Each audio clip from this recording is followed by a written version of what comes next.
Video को like करके आगे शेयर जरूर कर देना।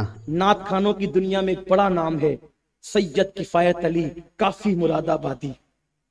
जंग आजादी के बहुत बड़े हीरो हैं। जब जेल से निकाल करके फांसी दी जाने लगी तो अंग्रेज ने पूछा, मौलाना अब तुम्हें फांसी देने जा रहे, बोलो क्या ख्वाहिश है तुम्हारी। काफी ने कहा था, पूरी जिंदगी नात लिखता रहा, बस तमन्ना यह है कि दुनिया से जाते जाते भी नात की कायनात में एक नात का इजाफा करके जाऊं, एक नात लिखना चाहता हूं, बस और कोई तमन्ना नहीं है। ये थे उस फांसी के फंदे पे नात पड़ी जाती है और किस जज्बे से पड़ी जाती है नात। अल्लाह अकबर, कागज मांगा कलम मांगा। और जानते हमारे मौलाना अजमतुल्लाह साहब भी बड़े अच्छे शायर है, मैंने सुना, आबिद भाई ने बताया, मैंने कोई कलाम इनका देखा तो नहीं, लेकिन वैसे मुझे देखने का कोई हक भी नहीं है क्योंकि मुझे इतना मेयार समझ में भी नहीं आता, लेकिन बड़े अच्छे शायर है, ये बड़ी बासलाहियत आदमी। मैंने अपने अमीर से पहली मर्तबा इनका तारुफ सुना तो बेहतरीन अदीब है मौलाना अजमतुल्लाह साहब। फिर बाद में मैंने जब वादी नूर के स्टेज पर इनको अल्लामा आजमी साहब का या अल्लामा ज़हीर साहब का सिपासनामा पढ़ते हुए सुना तो मैंने कहा कि अमीर तो मेरे यूं भी कभी गलत नहीं कहते और यूं भी गलत नहीं फरमाया, बड़े अच्छे हैं।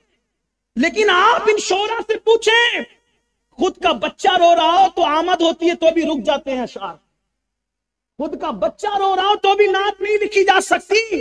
इश्क का मेयार क्या था काफी का कि सामने फांसी का फंदा था और नई नात आ रही थी, और उसका हाल क्या है, इश्क और अदब। अदब कौन सी, अदबी रंग, फनकार कैसे फन था नात का कैसा। इश्क और फन दोनों गले मिल रहे हैं इस नात के अंदर, इश्क और फन दोनों का संगम है।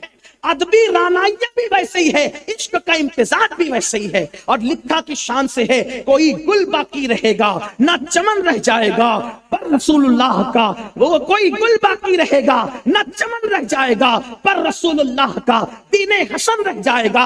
अतलसो कम खाकी पोशाक पे नाजा न हो, इस तने बेजान पर खाकी कफन रह जाएगा। जो पड़ेगा साहिबे लौलाद के ऊपर दरूद, आग से महफूज उसका तन बदन रह जाएगा और सब फना हो जाएंगे। बल्कि उससे पहले कहा था, हम सफीरों बाग में हैं, कोई दम का चहचहा, बुलबुलें उड़ जाएगी सूना चमन रह जाएगा। और जाने कलाम है, कहते हैं नाम शाहाने जमा मिट जाएंगे इस दहर से।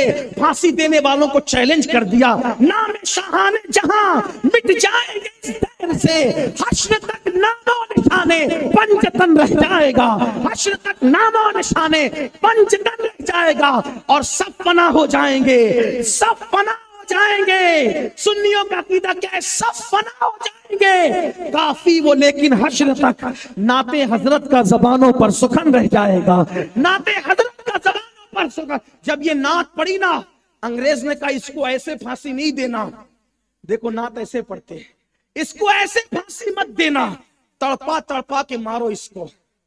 का कैसे मारे, का इस्तरी लो, जिसको आप आयरन कहते हैं, ये पावर वाले उस दौर में कोयले की रहती थी, लोहे की। इस्तरी के अंदर लोहे डालो, लोहे, और लोहे डाल के उसको गरम, लोहे की इस्तरी में कोयले डालो, कोयले पत्थर के कोयले, और उसको गरम करो, आग में भड़काओ। जब पूरी वो लाल हो गई, सुर्ख हो गई, तो काफी को लिटा दिया गया। और काफी कह रहे थे सब फना हो जाएंगे, काफी वो लेकिन हश्र तक, जबान पे दुरूद सलाम, और उनके बदन पर इस्तरी चलाई जा रही थी, इधर इस्तरी चल रही थी। काफी अब भी वो जिहाद के फतवे और इनकलाब की आवाज से दस्तबरदार हो जाओ का नहीं, ऐसा नहीं हो सकता। और इस्तरी चली गरम गरम, इधर इस्तरी चली और उधर आलमे बेदारी में रसूलुल्लाह की ज़ियारत में से। आलम नात पढ़ने वालों को ये मिलता है, आलम बेदारी में हुजूर की छुपी तो काफी रोक के कहते हैं आका बहुत देर की, उनको नहीं कहा, लेकिन क्या बात है हुजूर, बहुत देर की मैंने, या रसूल अल्लाह बहुत देर की मैंने। अगर मुझे पहले पता चल जाता कि गरम इस्तरी फिरवाने से आपका दीदार बेदारी में होता है तो मैं इतनी देर क्यों करता, इससे जल्दी करता ताकि दीदार यार जल्दी मिले। इस्तरी फिरवा कर भी तेरा दीदार मिले तो सस्ता है। और यहाँ हाल क्या है, दीदार की तमन्ना है और यूट्यूब से नजर हटती ही नहीं। عورتوں سے نظر ہٹتی نہیں. مولا کائنات کہتے ہیں میں نے اپنا سطر بھی نہیں دیکھا.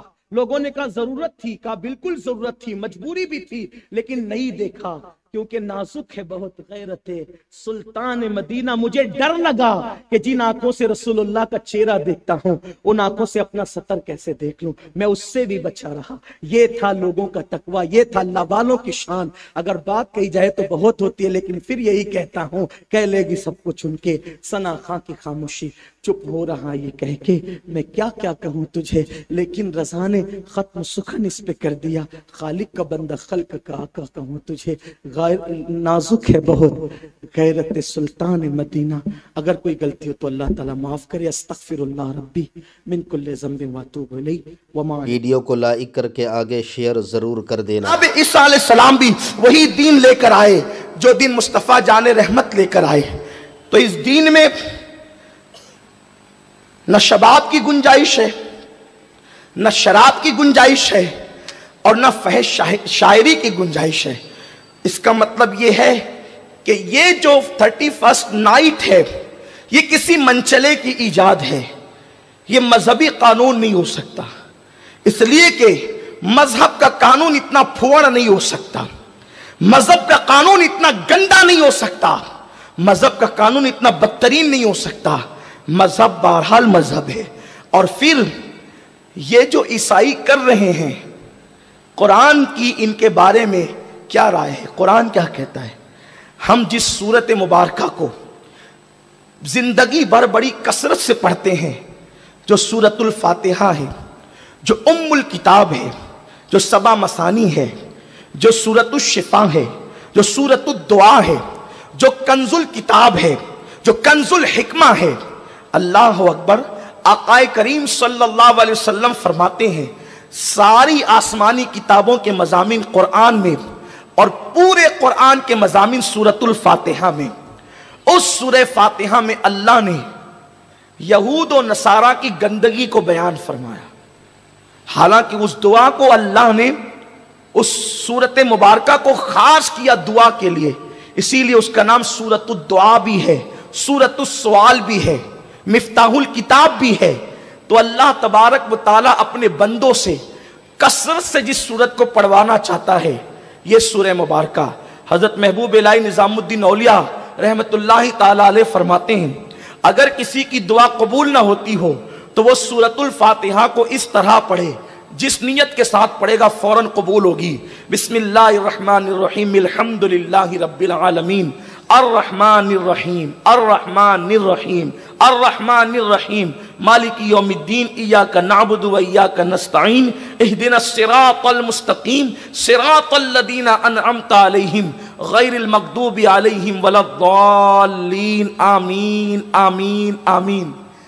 اگر اس طرح کسی نے اس سورت کو پڑھا جس نیت سے پڑھے, اللہ اس کی دعا کو فوراً قبول فرمائے. یہ سورہ مبارکہ کا اعجاز ہے.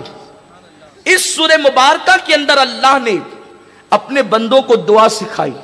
دعا ہے اہدنا الصراط المستقیم, اللہ میں سیدھا رستہ چلا صراط مستقیم پر, اور صراط مستقیم پر ہی خدا ملے گا, صراط مستقیم پر انبیاء ملیں گے, صراط مستقیم پر ہی جنت ملے گی.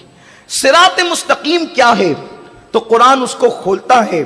صراط الذین انعمت علیہم, نبیوں کے رستے پر چلا, صدیقین کے رستے پر چلا, شہداء کے رستے پر چلا, صالحین کے رستے پر چلا. 4 رستوں کو قرآن نے بیان کیا, نبیوں کا راستہ, صدیقین کا راستہ, شہداء کا راستہ, صالحین کا راستہ. یعنی جس راستہ تم چل رہے ہو, اگر تمہیں پتہ کرنا ہے کہ یہ راستہ صراط مستقیم ہے یا نہیں, تو پہلے دیکھو یہ نبی اس راستے پر تھے کہ نہیں تھے. جس راستے پر تم چل رہے ہو یہ راہ نبیوں کی ہے کہ نہیں ہے, صدیقین کی ہے کہ نہیں ہے, شہداء کی ہے کہ نہیں ہے, صالحین کی ہے کہ نہیں ہے. اگر یہ راستہ ان کا راستہ ہے تو تم صراط مستقیم پر ہو. اور پھر قرآن نے اگلی چیز بیان کی, غیر المغضوب علیہم ولا الضالین.